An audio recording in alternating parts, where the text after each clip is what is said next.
He was hiding right there. Dad shut the door behind Mum, drummed on the roof of the car, turned to me and said, "I know you're not the type, but no parties while we're gone. There's money for food on the kitchen counter and a list of chores on the fridge. You get them done and I'll buy you one of those video games you like." I rolled my eyes. "You know games are like $90 a piece these days, right?" After a beat, he said, "You get them done and I'll give you $60 toward one of those video games you like." "Thanks, Dad." I watched the Corolla pull out of the driveway, and as soon as they were out of sight, I fist bumped the air. Not once, never, had my parents left me home alone or taken a vacation together. Mum was too invested in her side business, making bracelets and charms for her Etsy store, and Dad would rather be in his woodworking shed. I opened Messenger on my phone and texted Lana. "Still good to meet at mine at 7:30. Since starting high school, I've been crushing on Lana, hard. We were both swimmers for our school team, the Marlins, and she was the most driven person I'd ever met. First one in the water, last one out of the locker room. I admired her, and, if I have to admit, her body. Nothing kept me more dedicated to swimming than a curvy girl in a nice swimsuit. Lana replied, "Yes, I am, Mr. Winky Face." I went inside and plucked the sheet of chores from under a fridge magnet that said, "Forget the dogs, beware of the kids," and skimmed through. I had a couple of hours to get them done before Lana came over, and I planned for us to be very preoccupied. Vacuum the house, load the dishwasher, feed the fish. Clean your room. For Christ's sake, Charlie, you're 17, it's gone on long enough. Mow the yard, lock the doors. Do not make this mistake again. For a month now, we've been locked in a war of attrition. My dad was stubborn, but I was worse. They refused to clean my room until I tidied up first. Not that my room was ever messy to begin with, but I had to meet Dad's standards, and there was no one I knew who could accomplish that.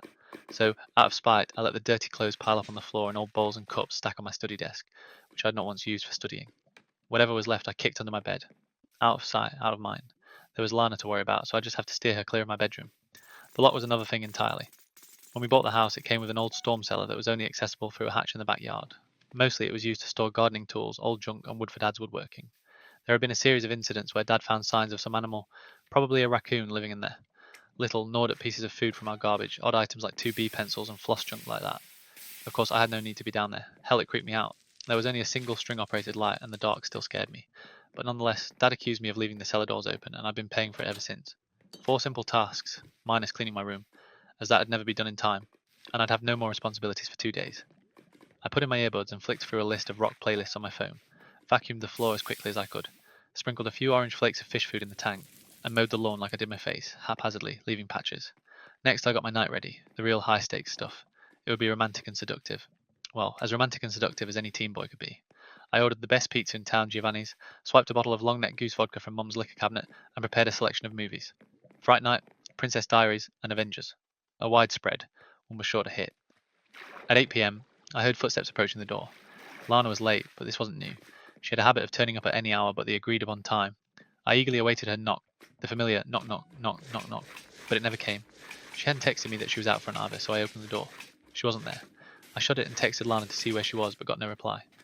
8:30 came and passed. Ghosted. My heart hurt. I really thought she felt the same way I did about her. I did the next best thing anyone can do when ditched on a date. I lined up the vodka shots and threw them back. 1, then 2, then 3. Buzzing with drunk energy, I devoured an entire cheese pizza and moist loaf of garlic bread. Halfway through the movie, Avengers, because I scare easily, I was starting to have a pretty good time, which made me feel a little sad. Healthy people aren't happy spending a night alone drinking. One thing was strange.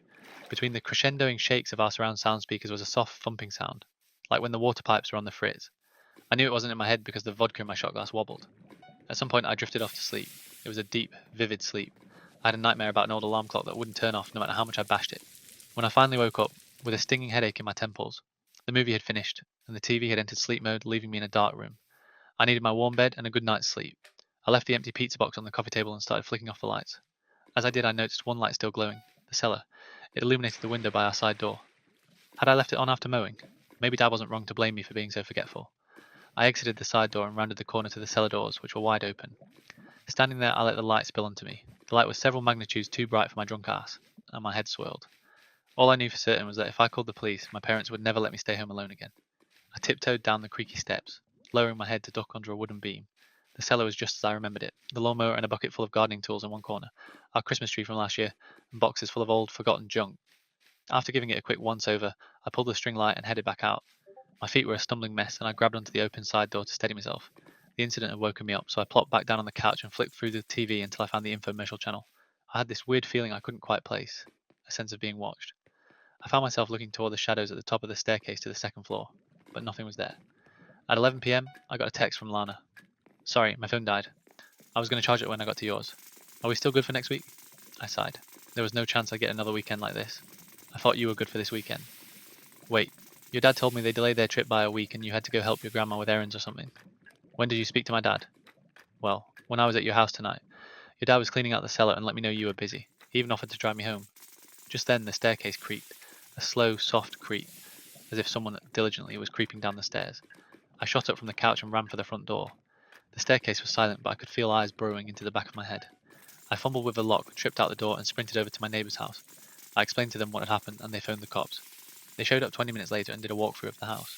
When they finished, they stood out front looking calm, but one of the officers kept checking his phone. His eyes were a little too alert. Am I okay to go back inside? You aren't going to tell my parents, are you? I asked. The officer hesitated before countering with a question of his own. Do you drool in your sleep? What? No? Why would you ask that? The officer pressed his lips into a thin line. Because the pillow we found under your bed was stained with drool. He left it there, and I, for one, am glad for it.